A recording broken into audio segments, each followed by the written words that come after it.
What's happening, film nerds? Dave with the Film Junkie here. Okay, so on my other channel yesterday I posted a video basically pleading to interviewers and blogs and everything to just leave Ben Affleck alone, or at least stop asking him about Batman and Justice League, because we're just getting the same goddamn answers all the time, you know, about the script, no script, it's in the process, Justice League, lighter tone, blah, blah, blah, blah. Just the same crap.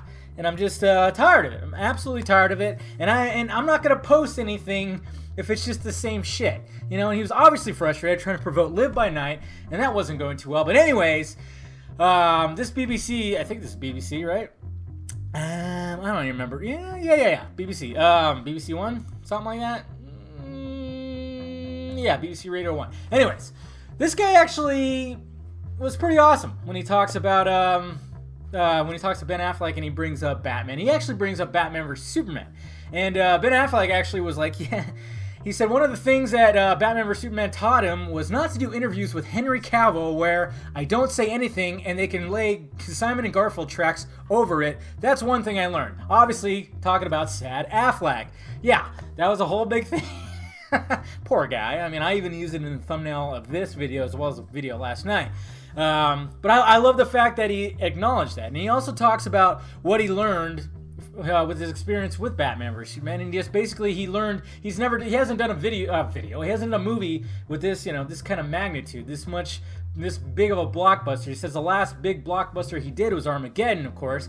I would say probably Pearl Harbor he meant too, maybe a little bit of Daredevil. I mean, I would say those Michael Bay flicks were probably, yeah, it probably cost a lot. And Michael Bay, come on, everything's blowing up.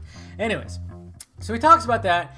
He talks about what he learned, which is great because he learned the new technology. He learned what's out there, and that's really good for him being a filmmaker. And of course he's gonna tackle Batman. He knows what's out there. He knows what can be utilized just in case he needs some, you know, special effects and everything like that. So he learned a lot. I'm sure he learned even more with Justice League because obviously there's more parts, there's more moving parts, like the Flash and Aquaman. He's learning stuff with that. So I thought it was a pretty crafty way that this guy snuck in some Batman in there. So I'll give him props. If these interviewers just do this kind of stuff, like ninja, like a question that's random. He even talks about how he asked him if he got to keep the Batsuit. He said yes, he does. It's a mock Batsuit. It's not the one that he actually wore, but he has it just up in his house. How awesome is that? But he got a legit Batarang.